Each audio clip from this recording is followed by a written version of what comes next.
అంటే మొన్నటి వరకు మీ బోటి అమరావతి ఉద్యమంలో పాల్గొన్నాళ్ళు, లేదంటే ఇప్పుడు జగన్మోహన్ రెడ్డి నిరంకుశత్వానికి వ్యతిరేకంగా పోరాడిన వాళ్ళ ఎవరిని కూడా ఇప్పుడు చంద్రబాబు నాయుడు పట్టించుకోవట్లేదు అంటారా? అంటే వాళ్ళ పట్టించుకోవటమే కాదు, వాళ్ళ అభిప్రాయాలను కూడా కన్సిడర్ చేయట్లేదు అంటారా? సత్యనారాయణ గారు, మీరు నాకు తెలిసిన వ్యక్తి, మిత్రులు. నేను లోతుగా మీతో మాట్లాడే పరిస్థితుల్లో నేను లేను. నా బాధిత కులాలు నాతో ఏం మాట్లాడుతున్నాయో నాకు తెలుసు. నా డాక్టర్ సుధాకర్ కుటుంబం ఏం మాట్లాడుతుందో నాకు తెలుసు. డ్రైవర్ సుబ్రహ్మణ్యం కుటుంబం ఏం ఆశిస్తుందో నాకు తెలుసు.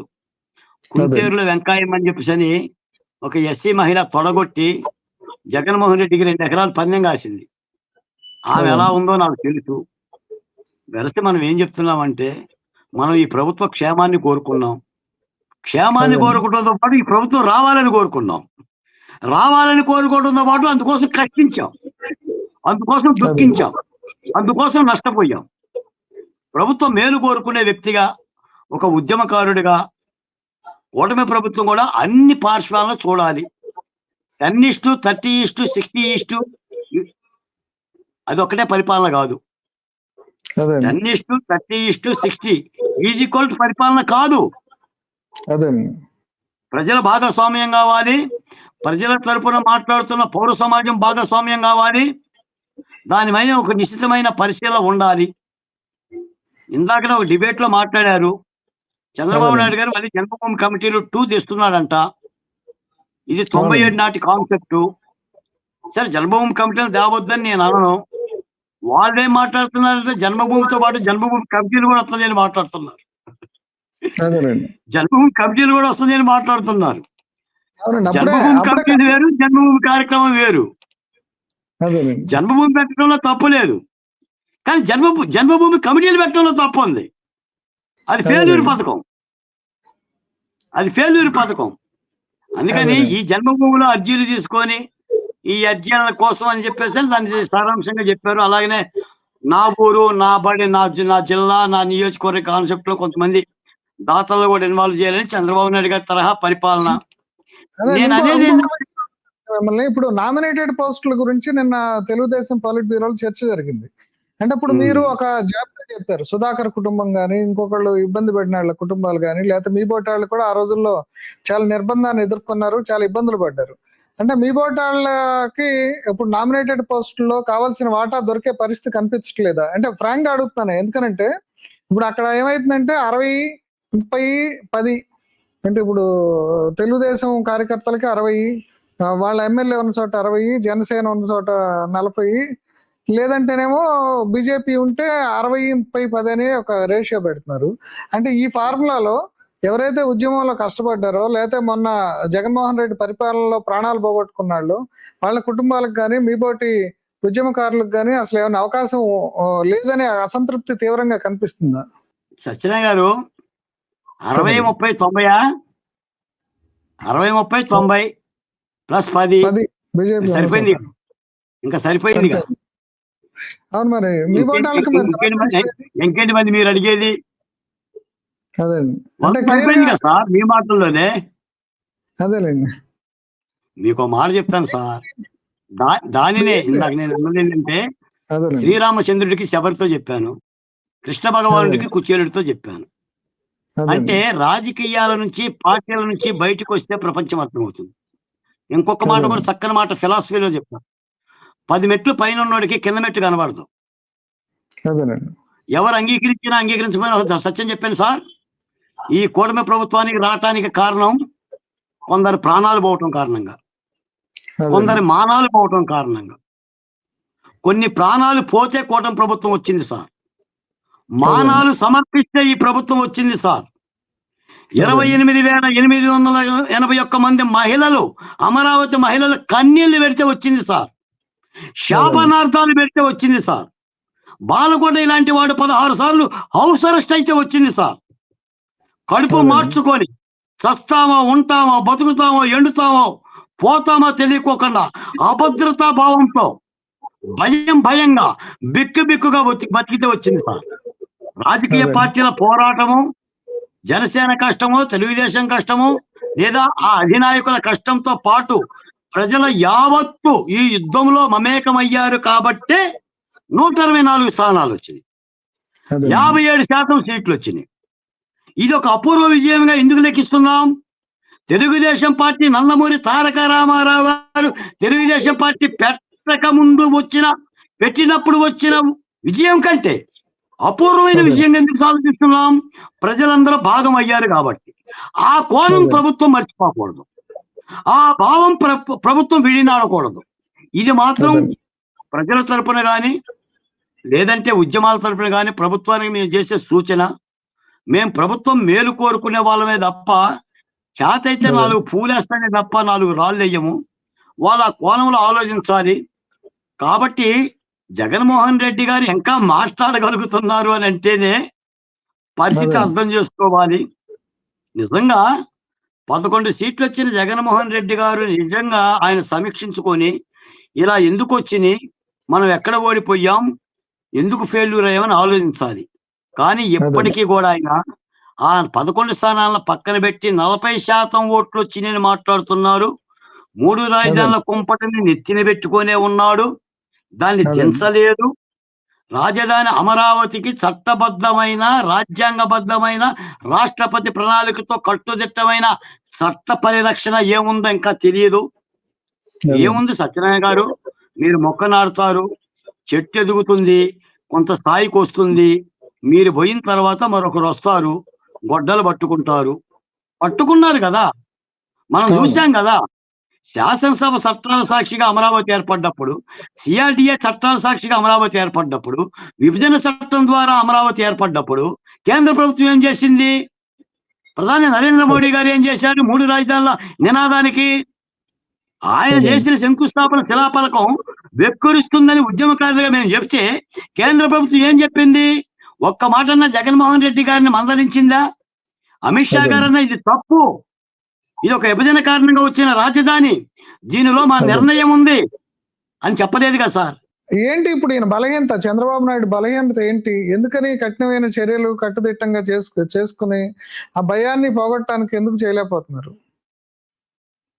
అంత లోతైన అంశాల జోలికి పోయే పరిస్థితిలో నేను లేను కానీ సత్యనారాయణ గారు, ఇవన్నీ కూడా అవగతం చేసుకోవాలి. అయినా చంద్రబాబు నాయుడు గారికి చెప్పే అంతటి వయసు మనకు లేదు, అంత పరిణతి నాకు లేదులే కానీ యథార్థం అయితే పరిశీలించుకోవాలి.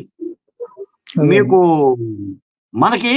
మనకి ప్రజల్లో మనం ఉంటున్నాం కాబట్టి మనకి ఆ గుండె తడేంటో ఆ లయ్యేంటో మనకు అర్థమవుతుందండి. నేను నిన్న ఒక హోటల్లో నా సామాజిక వర్గానికి సంబంధించిన మిత్రుడు కలిస్తే అతనికి పక్షవాతం వచ్చింది, వయసు 22 సంవత్సరాలు. కేవలం జగన్ మద్యం కారణంగానే పక్షవాతం వచ్చిందండి. జగన్ మద్యం తాగటం మూలన కొన్ని వేల మంది చనిపోయారు సార్. రాష్ట్రంలో గంజాయి విశృంఖలంగా అమ్మటం మూలన కొన్ని వందల యాక్సిడెంట్లు జరిగినాయి సార్. వీటి మీద ఏమైనా పరిష్కార మార్గాలు ఉన్నాయా? ప్రభుత్వం ఆ దృక్కోణంలో ఏమన్నా ఆలోచిస్తుందా? మనలో మాట.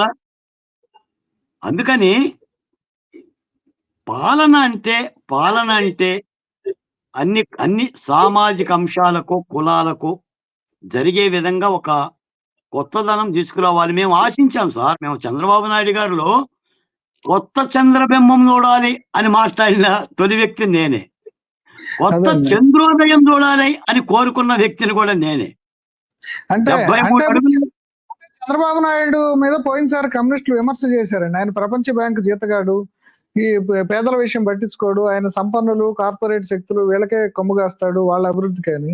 ఇప్పుడు మీరు చెప్పేదాన్ని బట్టి కూడా చూస్తుంటే మళ్ళీ ఆయన మొదట్లో కొంచెం నేను 2 అంటే సంపద సృష్టిస్తాను, నేను దాన్ని సంక్షేమానికి ఖర్చు పెడతాను అని మాట్లాడాడు. కానీ అది ఆ రెండింటిని కలుపుకుంటూ పోవటం అనేది ఆయనకి అంటే పోనీ ఒకళ్ళు పోతున్నా సరే పోతున్నట్టు జనం దృష్టిలో కూడా తీసుకురావటం విఫలమైనట్టు అనిపిస్తుంది మీకు?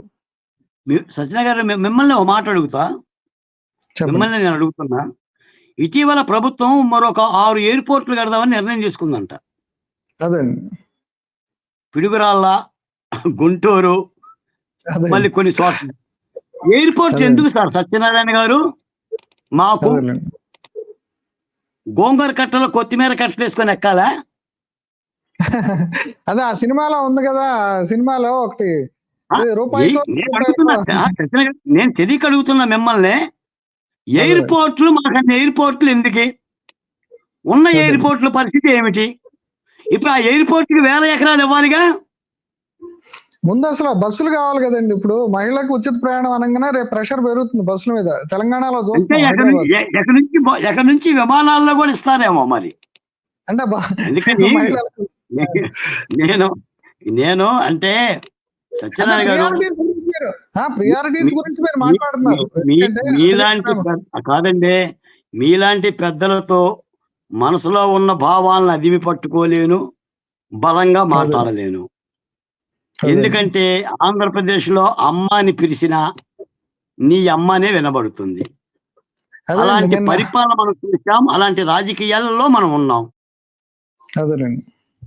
కాబట్టి ఈ పరిస్థితిని సమీక్షించుకోగలగాలి. ఇప్పటి వరకు అమరావతి నుంచి జగన్మోహన్ రెడ్డి గారు 4-5 సంస్థలను ఎత్తుకెళ్లారు.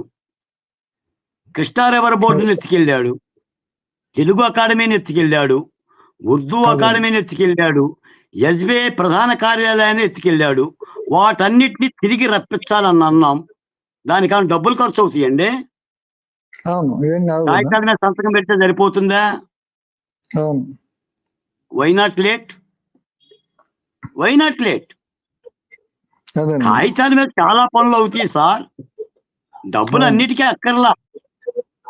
ఒక ఇజ్జత్ కలిగిపోయిన పరిపాలన, లేదంటే ఇప్పుడు ఈ నామినేట్ పోస్టులు ఉన్నాయి ఆయా సామాజిక కులాలకి, లేదంటే ఆయా సామాజిక వర్గాలకి, లేదా ఉద్యమ శక్తులకి, కష్టపడ్డ వాళ్ళకి, జగన్మోహన్ రెడ్డి గేది మీద పోరాడిన వాళ్ళకి న్యాయం దక్కితే ప్రజలు హర్షిస్తారు. మీకు మాట చెప్పిన సత్యనారాయణ గారు, అసలు జగన్మోహన్ రెడ్డి గారి పరిపాలన ఆయనకి ఎదురెళ్ళటం అంటే రైలు బండికి ఎదురెళ్ళటమేనండి. నేనైతే డైరెక్ట్ గా రైలు బండికి ఎదురెళ్ళా. అవునవును, అంతే చూసాం కదా. చూసాం అంటే మీరు హైదరాబాద్ లో ఉంటారు కాబట్టి మీరు స్వయంగా అనిపించుంటారు, కానీ మేము అనిపించాం. మీ హైదరాబాద్ దగ్గర నుంచి చాలా మంది జర్నలిస్టులు పట్టుకొచ్చారు. ఇంకో విషయం కూడా నేను చెప్తా. ఈ మధ్యలో ఒక పెద్ద పారిశ్రామికవేత్త ఒక ఆయన ఏం చెప్పాడంటే, మేమంతా హైబర్నేషన్ లోకి వెళ్ళామండి అని చెప్పాడు. హైబర్నేషన్ లోకి వెళ్ళాము, ఇప్పుడే బయటకు వస్తున్నాము చంద్రబాబు గెలిచాక అంటాడు. అట్లాగే నేను గమనిస్తున్నాను, నేనంటే విజయవాడ కూడా వస్తూ ఉంటాను రెగ్యులర్ గా. అక్కడ ఏంటంటే పార్టీ నాయకులందరూ కూడా హైబర్నేషన్ లోకి వెళ్తే మీ బోటాళ్లే ఇప్పుడు తన్నులు తినద్ది. అమరావతి మహిళలు కానీ, మీ బోటాళ్ళు కానీ, లేదా సుధాకర్ లాంటి వాళ్ళు కానీ. సుధాకర్ కూడా అంతే కదా, ఆయన ఏదో గ్లౌజ్ ఇమ్మనో లేదంటే మూతికి గొడ్డెమ్మంటో కదా చంపేసింది. సత్యనారాయణ గారు, నేను హైదరాబాద్ వచ్చినప్పుడు నన్ను ఏమన్నారు తెలుసా? సేవ్ ఆంధ్రప్రదేశ్ అని నేను అంటుంటే బాలకోటయ్య గారు, సేవ్ ఆంధ్రప్రదేశ్ కాదు అది స్లేవ్ ఆంధ్రప్రదేశ్ అన్నారు నాతోనే. మీరు బానిసలు, జగన్మోహన్ రెడ్డి గారి దగ్గర తొత్తులు, మళ్ళీ మీరు వాడినే గెలిపిస్తారని మాట్లాడితే ప్రజాస్వామ్యం నిలుస్తుంది, అదిమి పట్టే నియంత్రణని పారదోలటమే డాక్టర్ బిఆర్ అంబేద్కర్ రాసిన రాజ్యాంగ లక్షణం, మేము విజయం సాధిస్తామని చెప్తాను. నేను టీవీ డిబేట్ లో బల్లగుద్ది మాట్లాడా. ఖచ్చితంగా అదే జరిగింది. మన గుత్తేదారులు వచ్చారా, కాంట్రాక్టర్లు బిల్లులు రాలేదనేది, ఉపాధ్యాయులు వచ్చారా, ఒక పోలీసులు తప్ప, వీళ్ళందరినీ జగన్మోహన్ రెడ్డి గారి బండకేసే బాధిండా? ఆఖరికి వీళ్ళందరూ కలిసి జగన్మోహన్ రెడ్డి గారిని, ఆయన పార్టీని బండకేసి బండతోనే బాధారు, 11 ఇచ్చారు. ఇది ప్రజల విజయం అండి. ఈ గెలుపుని కూటమి ప్రభుత్వం ప్రజాకోణంలో చూడాలి సార్. మీరు గెలిస్తే విజయం వచ్చిందని అనుకుంటే పొరపాటేనండి. 2 సామాజిక కులాలు గెలిస్తే విజయం వచ్చిందని అనుకోను, 2 పార్టీలో 3 పార్టీల్లో గెలిస్తే మనకు విజయం వచ్చిందని అనుకుంటే చాలా పొరపాటు అవుతుందండి. మొన్న 24 జరిగిన ఎన్నికలు మాత్రం ప్రజల తీర్పు అంటే అది ప్రజల విజయం అండి. డాక్టర్ బిఆర్ అంబేద్కర్ యొక్క ప్రజాస్వామిక స్ఫూర్తితో జరిగిన ఉద్యమం అండి. అందులో చాలా మంది సమిధులయ్యారు, భాగం పంచుకున్నారు. వాళ్ళందరికీ న్యాయం జరగాలి, జరిగి తీరాలి. అది జరగనంత వరకు పరిస్థితిలో పెద్దగా మార్పు ఉండదు అనేది నాలాంటి వాళ్ళ భావన. ఇప్పుడు చంద్రబాబు నాయుడుకి మీరు ఏం విజ్ఞప్తి చేస్తారు? మేము విజ్ఞప్తి చేయటానికి కూడా ఏం లేదు సత్యనారాయణ గారు. ఇప్పుడు చంద్రబాబు నాయుడు గారు ఏమన్నారు ఎన్నికల ప్రచారంలో? పట్టుకుంటామన్నారా? న్యాయం చేస్తామన్నారా? అందరికీ న్యాయం చేస్తామన్నారా? కొందరికి న్యాయం చేస్తామన్నారా? మీకు ఇంకో మాట కూడా చెప్తారా, 40% ఎమ్మెల్యే సీట్లు నేను బయట వాళ్ళకి ఇస్తానన్నారు. అదేలేండి. జగన్మోహన్ రెడ్డి గారి మీద పోరాటం చేసిన తటస్థ శక్తులకి, ఉద్యమ శక్తులకి, మేధావులకి ఇస్తామన్నారు సార్. అదేలేండి. ఆ వాగ్దానం నిలబెట్టుకోలేదుగా. అదే అడుగుతుందా ఇచ్చారా అని. మనం చేసే తప్పిదాలు అవతలడికి అవకాశాలు ఇస్తాయండి. జగన్మోహన్ రెడ్డి గారు అదే చేస్తాడు. ఒక్క మాట తీసుకొని చంద్రబాబు నాయుడు గారి మీద చాలా ప్రచారం చేశాడు. చంద్రబాబు నాయుడు గారు ఒక సందర్భంలో కూర్చొని, ఏ వ్యక్తి అయినా సరే పలానా కులంలో పుడతాడని అనుకుంటారా అని అన్న మాటని ఎంత వక్రీకరించి 4 ఏళ్లు రాజకీయ యుద్ధం చేశారు. అది చంద్రబాబు నాయుడు గారు మర్చిపోతే మర్చిపోవచ్చు, కానీ మాలాంటి వాళ్ళం మర్చిపోం. ఎమ్మెల్యే ఒక ఎంఆర్ఓ మీద చిన్న గొడవ జరిగితే దానికి ఎంత రాజకీయం చేశారు. దానిలో కూడా ఫెయిల్యూర్ అయింది అప్పుడు ప్రభుత్వం పరిష్కరించడంలో. ఇంకా మీరు అడిగిన మాస్క్ అడిగితే హత్యలు జరిగినా, మాస్క్ పెట్టుకోకపోతే హత్యలు జరిగినా, ఈ అరాచకాలకి ప్రతిబింబాలు ఎవరు? మాలాంటి వాళ్ళం కదా, మీలాంటి విశ్లేషకులు కదా. Where is my place? మేము ఎక్కడున్నాం? రాష్ట్రం చూడదా? రాష్ట్రం ఆలోచించదా? అమరావతి నుంచి అమెరికా వరకు ఆలోచించదా? ఆలోచిస్తారు. వినాలి సార్, వినికిడి శక్తి ఉండాలి, కనుచూపు సుదూరంగా ఉండాలి, అందరి ప్రేమ మమకారాలతో ఉండాలి. ఏదేమైనా ఒక ప్రయత్నం సార్. చంద్రబాబు నాయుడు గారు అభివృద్ధి అనే ఒక ప్రయాణం మొదలుపెట్టారు. అటు కేంద్రం నుంచి నిధులు రాబట్టడానికి, పారిశ్రామికవేత్తలని నచ్చజెప్పటానికి ఈ ప్రక్రియ అన్ని చేస్తున్నారు. ఇది ఎప్పుడు ఉండే ప్రక్రియే. సరే, కొంత ఏంటంటే జగన్మోహన్ రెడ్డి గారి పరిపాలన దిగటం మూలాన కొంత ఊపిరాడుతున్న సందర్భం అయితే మాకుంది. కొద్ది ప్రశాంతత ఉంది. దీనిలో భాగంగా కేంద్ర ప్రభుత్వం కూడా కాస్త నిధులు సహకారం చేస్తే ఈ యొక్క అభివృద్ధి అనేది జరుగుతుంది. అసలు కేంద్ర ప్రభుత్వ సహకారం లేకుండా ఆంధ్రప్రదేశ్ అడుగు ముందుకు వెయ్యదు. ఇన్ని లక్షల కోట్ల రూపాయల అప్పుల యొక్క కాపురం ఎలా ఉంటుందో మీరు ఆలోచించండి. మీకు ఒక మాట చెప్తా, ప్రతి నెల పెన్షన్లు ఇవ్వటానికే రాష్ట్ర ప్రభుత్వం గుంజీలు చూస్తుంది. పైకి ఏ మాట చెప్పినా అది పెనుభారంగా మారింది సార్. నెలకి 2047 కోట్లండి పెన్షన్ల ఖర్చు ఫర్ మంత్. మొన్న పెంచిన పెన్షన్లో 7,000 రూపాయలతో పాటు 4,400 కోట్ల రూపాయలండి ఇచ్చింది. 66,50,000 మంది లబ్ధిదారులు. భారం పెరిగింది, ఆదాయాలు లేవు. ఇప్పుడు ఒక టిక్కీ రైస్ ఇంట్లో ఉంటే 10 మందికి అన్నం పెట్టొచ్చు. అసలు ఇంట్లో బియ్యమే సార్. వాళ్ళైతే చెప్తున్నారు ఇదే మాట. ఏదైనా సందర్భశాత్తు వస్తే ప్రభుత్వం వచ్చి 60 రోజులే కదా, తప్పనిసరిగా అన్నిటి మీద దృష్టి పెడుతుంది, అన్నిటి మీద చర్యలు తీసుకుంటుందనే భావాన్ని అయితే వ్యక్తం చేస్తున్నారు. మరి ఆ దిశగానే చంద్రబాబు నాయుడు గారు అడుగులేస్తారని చూస్తున్నాం. ఒక కొత్త చంద్రబింబం కనిపించాలని మళ్ళీ చెప్తున్నా. చంద్రబాబు నాయుడు గారి యొక్క మోములో లేదా లోకేష్ గారి యొక్క పరిపాలనలో కొత్త వెలుగులు, కొత్త చంద్రబింబము, కొత్తమైన తీరు కనిపించాలనేది ప్రజలు ఆశపడుతున్నారు. ఎంత అపూర్వమైన విజయాన్ని ఇచ్చారో అంత అపూర్వమైన ఆశలు కూడా ఉన్నాయండి, మర్చిపోకూడదు ఈ మాట. ఎంత ఆశ ఉంటే అంత విజయాన్ని చేకూర్చారో కూడా గమనించాలి ప్రభుత్వం. చిన్న కోరికలు ఏం లేవు, చాలా పెద్ద కోరికలు ఉన్నాయి ప్రజలకు కూడా. కాబట్టి మాలాంటి వాళ్ళకు ఉన్నాయి, మీలాంటి వాళ్ళకు ఉన్నాయి, ప్రజలకు ఉన్నాయి. మరి ఆ దిశగా చంద్రబాబు నాయుడు గారే ఆలోచిస్తుందని చెప్పేసి భావిస్తున్నామండి. అదే ఏదైనా కానీ ఇప్పుడు జగన్ ఈ రకంగా రెచ్చిపోవడానికి కారణం కొంతవరకు చంద్రబాబు నాయుడు మెతకతనం. ఇంకోటి రెండో పక్కన ఎవరైతే మొన్న జగన్మోహన్ రెడ్డి ఓటమికి లేదా జగన్మోహన్ రెడ్డికి వ్యతిరేకంగా ఉద్యమం చేశారో, అక్కడ బాధలు పడ్డారో, ప్రాణ మాన ధనాలన్నీ కూడా పోగొట్టుకున్నారు, వాళ్ళ ఇప్పుడు ఈ ప్రభుత్వం వచ్చాక వాళ్ళ నిర్లక్ష్యానికి గురవుతున్నారని, ఇప్పుడు నామినేటెడ్ పోస్టులు కానీ ఇంకే విషయాలైనా సరే ఆవేదన, ఈ విషయంలో ఆవేదన చెందే పరిస్థితులు ఉన్నాయని చెప్పేసి బాలకోట గారు చెప్తున్నారు. ఇప్పుడు ఈ రకమైన పరిస్థితుల నుంచి ఒక సామాజిక సమతూకం సాధించడం అనేది దాని యొక్క ఇంపార్టెన్స్ చంద్రబాబు నాయుడు గారికి కూడా తెలుసు. అంటే ఇప్పుడు చుట్టూతా ఉన్న కోటరీ ద్వారా ఆయనకు వినిపించకపోయినా సరే అన్ని వర్గాలకి ఆమోదయోగ్యంగా ఉండే రకంగా ఈ పదవుల పంపకం ఉంటే బాగుంటుంది అనేది బాలకోటయ్య గారి అభిష్టము, అది నెరవేరాలని కోరుకుందాము. ఈ చర్చలో పాల్గొన్నందుకు బాలకోటయ్య గారు థ్యాంక్స్ అండి. నమస్తే అండి. నమస్కారం సత్యనారాయణ గారు. నమస్కారం. Please do subscribe to Telugu Rajyam channel. Please do subscribe to Telugu Rajyam channel. Please do subscribe to Telugu Rajyam channel. Hi అండి, నేను మీ ఆర్పీని, నెల్లూరు పెద్దారెడ్డి చేపల పులుసు ఓనర్ని. మీరు తెలుగు రాజ్యం అనే ఈ యూట్యూబ్ ఛానల్ సబ్స్క్రైబ్ చేసుకుని మంచి మంచి వీడియోలతో వస్తారు. Thank you so much.